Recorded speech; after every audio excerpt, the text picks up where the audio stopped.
ঢাকা বিশ্ববিদ্যালয়ের একজন শিক্ষক, তিনি রমজান মাসে বিশ্ববিদ্যালয়ের শিক্ষার্থীদেরকে বিশ্ববিদ্যালয় আঙ্গিনায়, যে বিশ্ববিদ্যালয়ে জায়গা দান করেছে একজন মুসলমান নবাব, যে বিশ্ববিদ্যালয় চলে বেশিরভাগ মুসলমানদের করের টাকায়, সেখানে সেই প্রতিষ্ঠানে কোরআনে কারীম তেলাওয়াত করা হয়েছে। তার জন্য শোকজ যিনি জারি করেছেন, তাকে আজকে শিক্ষার্থীরা যে কোরআনে কারীমের তেলাওয়াত শুনিয়েছেন তার কক্ষে গিয়ে, আপনারা দেখেছেন। অবাক করা বিষয় কি জানেন, এদেশের এক শ্রেণীর মিডিয়া এটাকে নিয়ে সমালোচনা করে বলছে যে জোর করে কোরআন শোনানো তো ঠিক না।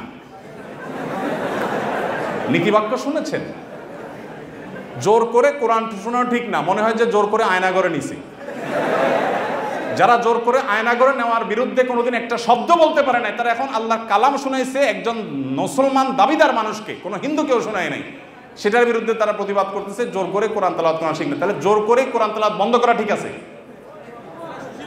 রমজানে যখন কোরআন তেলাওয়াত করতে দেওয়া হয় নাই, সেখানে শোকজ জারি করা হয়েছে, সেটা ঠিক ছিল?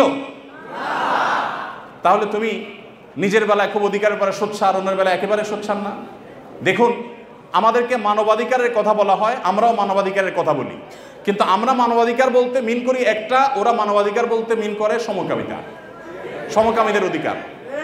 আমরা বৈষম্য বিরোধী বলতে চাই সমাজে হিন্দুদের প্রতি কোনো বৈষম্য হবে না, খ্রিস্টানদের প্রতি কোনো বৈষম্য হবে না, নারীদের প্রতি কোনো বৈষম্য হবে না, কারোর প্রতি কোনো বৈষম্য হবে না, হুজুর শ্রেণীপতির বৈষম্য হবে না।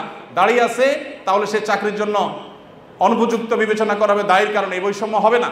টুপি আছে, হিজাব আছে, সেজন্য সে ভার্সিটিতে চান্স পাবে না বা তার প্রতি বৈষম্যমূলক আচরণ করা হবে, এগুলো থাকবে না।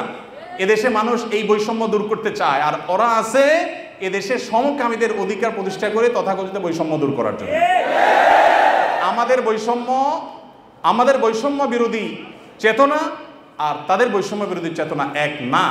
আমাদের বলতে এখানে আমি হুজুর শ্রেণী কথা বলছি না, এদেশের সর্বস্তরের মানুষ যদি গণভোট নেওয়া হয়, সমকামিতাকে এদেশের অধিকার হিসেবে এই বিকৃত যৌনতা চর্চা করে আমেরিকাতে, পৃথিবীর উন্নত দেশগুলোতে যে পরিমাণ ধ্বংস ডেকে এনেছে, সেখানকার রাস্তা রাস্তা অভিভাবকরা নেমেছে প্রতিবাদ করবার জন্য। আপনার একটা ভিডিও, ভাইরাল একটা ভিডিও দেখেছেন, কোন একটা গণমাধ্যমের কোন একটা টকশো বা টেলিভিশনের কোন একটা প্রোগ্রামে বাবার সামনে তার ট্রান্সজেন্ডার একটা মেয়ে আসছে, দেখে ছেলে ছিল সে, সম্ভবত মেয়ে হয়ে গেছে, সে চিত্র দেখে বাবা যে হাওমা করে কেঁদেছেন, গোটা পৃথিবীর মানুষের বিবেকে আঘাত করেছে।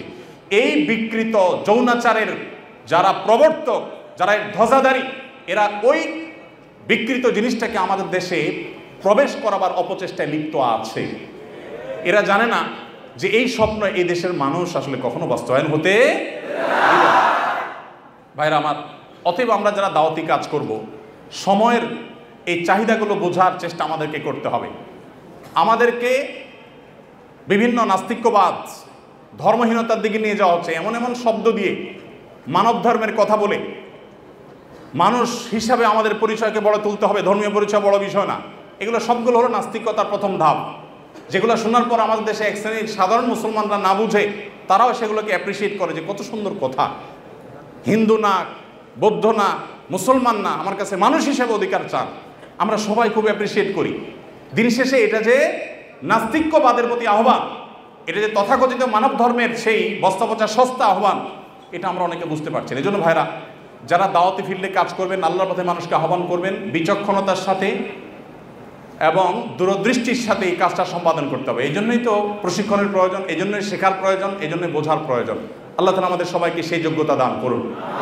ভাইরা আমার, যত রকমের ষড়যন্ত্র আছে সেগুলো আমাদেরকে খুব গভীরভাবে উপলব্ধি করতে হবে এবং সেগুলোর বিরুদ্ধে আমাদের প্রত্যেককে সামাজিক সচেতনতা গড়ে তুলতে হবে।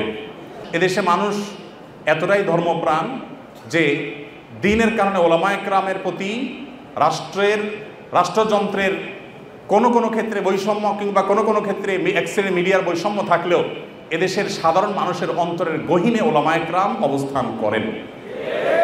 একজন আলেমকে যে সম্মান, যে রেসপেক্ট সাধারণ মানুষ করে, কোনো পলিটিশিয়ানকে, কোনো পদস্থ কর্মকর্তাকে তিনি যত বড়ই হন না কেন, অন্তরের গভীর থেকে প্রকৃত যে ভালোবাসা থেকে যে শ্রদ্ধাটা হয়, সেই শ্রদ্ধাটা কখনো এদেশে মানুষ অন্য কাউকে নিবেদন করে না। ওলামায়ে কেরামের প্রতি যে ভালোবাসা তাদের আছে, আমি আশা করব দায়িত্বশীলরা সেই বিষয়গুলো মাথায় রাখবেন। এখানে বিদেশিদের কোনো এজেন্ডা তারা পুশ করার অপচেষ্টায় যারা লিপ্ত যেন না হন, সেটা বিনীতভাবে তাদেরকে অনুরোধ করতে চাই। এগুলো যদি করা হয়, এদেশে কোনো মানুষ সেটাকে সহ্য করবে না ইনশাআল্লাহ তাআলা। তাদের যদি সৎ সাহস থাকে, সমকামিতাকে বৈধতা দেওয়ার জন্য আইন করার ব্যাপারে গণভোট করুক, আমার তো মনে হয় না যে 1% ভোটও তাদের পক্ষে পড়ার জন্য সম্ভাবনা আছে। ভাইরা আমার, অতএব এই যে যারা আমাদেরকে মত প্রকাশের স্বাধীনতার কথা বলে এবং সবক শিখায়, তারাই যদি আমাদেরকে এমন জিনিস চাপায় দেয় যেটা এদেশের কোনো মানুষ বিশ্বাস করে না, তাহলে এর চাইতে বড় বাক স্বাধীনতা হরমার কি হতে পারে। বিধায় আমরা আশা করব যে যারা দাওয়াতি কাজ করেন তারা এই টোনগুলো বোঝার চেষ্টা করবেন যে আপনাকে বৈষম্য বলতে কি বোঝাচ্ছে, মানবাধিকার বলতে আপনাকে দিয়ে বলাচ্ছে কি, আর তার মতলবটা কি, এটা বোঝার চেষ্টা আমাদেরকে করতে হবে।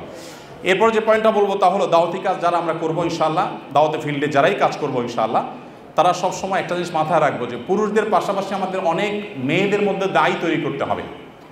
আমাদের দেশে নারীদের মধ্যে দাওয়াতি কাজ করবার মতো সেরকম মহিলা দায়ী, উপযুক্ত দায়ী নাই।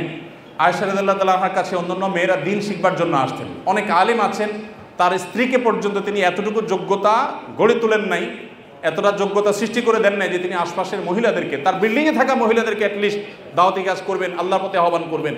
আমাদের মা বোনদের, বিশেষ করে এদেশে মা বোনদের দিনের প্রতি যে আগ্রহ, যদি আমরা আজকে উপযুক্ত মহিলা দায়ী সেরকম তৈরি করতে পারতাম, এবং অবশ্যই মহিলাদের দাওয়াতি কাজে শরীয়তের যে বাইন্ডিংসগুলো আছে, শারায়াতগুলো আছে, সেগুলো মেনটেন করে যদি করা যেত, এই সমাজের চেহারা পরিবর্তন হয়ে যেত। আমাদের আসুন্নাহ ফাউন্ডেশনে আমাদের মা বোনদের যে অংশগ্রহণ, মা বোনদের যে আগ্রহ ভালো ভালো কাজে, সেটা বেশ অনেকগুলো প্রজেক্টে আমরা দেখেছি পুরুষদের চাইতে অনেক বেশি। আমরা অনেকগুলো ইসলামী জ্ঞানের প্রতিযোগিতা আয়োজন করি, আপনারা জানেন, সেখানে হাজার হাজার মানুষ অংশগ্রহণ করেন। প্রত্যেকবার আমরা দেখি মেয়েরা সবসময় অংশগ্রহণকারীর সংখ্যায় সবচেয়ে এগিয়ে থাকে এবং ভালো ভালো পুরস্কারগুলো তারাই বেশিরভাগ ক্ষেত্রে জিতে। অতএব আমাদের মা বোনদের জন্য দায়ী গড়ে তোলার কাজ আমাদেরকে করতে হবে। আমাদের স্ত্রী, আমাদের বোন, আমাদের মা, তাদেরকে দিনের বেসিক বিষয়গুলো শেখাতে হবে এবং ওলামা ইকরামদের তত্ত্বাবধানে তাদেরকে দায়ী হিসাবে গড়ে তুলতে হবে। আবার দাওয়াতি কাজের জন্য শরিয়ার বাইন্ডিং, শরিয়ার নীতিমালাকে লঙ্ঘন করে এক জেলা থেকে আরেক জায়গায় মাহরাম ছাড়া বা যাচ্ছে তা খুশি করে সংসার স্বামী সব ত্যাগ করে করবেন তিনি, সেই দাওয়াতের কথা আমি বলছি না, কিন্তু বেসিক দাওয়াতি কাজ আমাদের মা বোনদেরকে করতে হবে এবং তাদেরকেও সেরকম ক্যাপাবল করে আমাদেরকে গড়ে তুলতে হবে। আল্লাহ তো আমাদের সবাইকে সেই তৌফিক দান করুন। আস-সুন্নাহ ফাউন্ডেশন, উম্মার স্বার্থে সুন্নাহর সাথে।